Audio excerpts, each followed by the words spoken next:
ये कहानी कविता नाम की लड़की की है जो गर्मियों की छुट्टी मनाने के लिए अपने दादा दादी के गांव में आती है।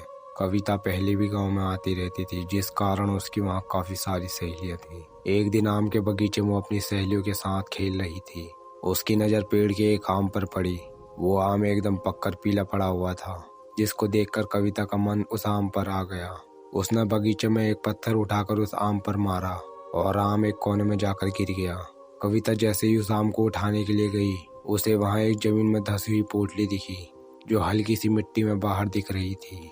कविता ने जैसे ही उस पोटली को बाहर निकाला, उसमें से उसे बाल, नाखून, बिंदी और एक कंगन दिखा।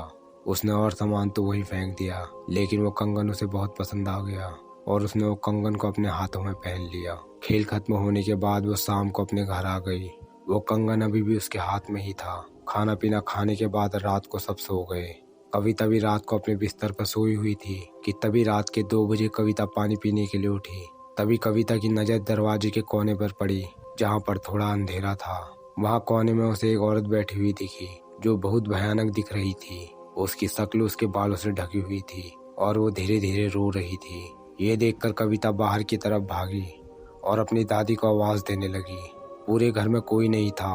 बाहर आंगन में आकर उसने देखा उसकी दादी की किसी ने हत्या कर दी है और वो आंगन में खून से लथपथ पड़ी है। ये देखकर वो चिल्लाने लगी और अपने दादों को आवाजें लगाने लगी। अंदर से उसने अपने दादा को आते देखा, जिनकी आंखें सुर्ख लाल थी और उनके हाथ में खून से सना चाकू था। ये देखकर कविता वहीं बेहोश हो गई। जब कविता को होश आया, उस समय तक सुबह हो गई थी। उसके दादा दादी भी उसी के सामने बैठे थे। उसकी दादी ने कविता से पूछा कि तुम कल हमें बाहर बेहोश पड़ी मिली। कल रात ऐसा क्या हुआ था जो तुम बाहर ऐसी हालत में बेहोश मिली? कविता ने दादी को सारी कहानी बताई और साथ में ये भी बताया कि उसे वो कंगन कहाँ और कैसे मिला। दादी को सारी बात समझ आ गई। उन्होंने कविता से कहा, ये कंगन एक चुड़ैल का है। पहले ऐसे चुड़ैल भूत प्रेतों को कपड़े या किसी संदूक में टोटके करके जमीन में गाड़ दिया करते थे, जिसे तुम वहां से निकाल कर लाई हो। तभी वो चुड़ैल तुम्हें परेशान कर रही है। जब तक तुम उसका सामान रात को वहीं रख कर ना जाओ, तब तक वो तुम्हारा पीछा नहीं छोड़ेगी। दादी की बात सुनकर कविता उसे वापस वहीं रखने को तैयार हो गई। रात को कविता की दादी ने एक कपड़े में वो कंगन को रखा। उसमें 1-2 मंत्र मारते हुए दादी ने उससे कहा कि देखो, ये सामान वहां रखते समय वो चुड़ैल की आत्मा तुम्हें डराएगी, लेकिन तुम उसकी तरफ देखना भी मत और चुपचाप उसे वहां रखकर वापस आ जाना। रात के 1 बजे वो सामान उसने दादी से लिया और अपने कानों में हेडफोन लगाकर वहीं बगीचे में चली गई। चलते चलते उसका फोन खराब हो गया और उसमें चल रहा गाना भी बंद हो गया।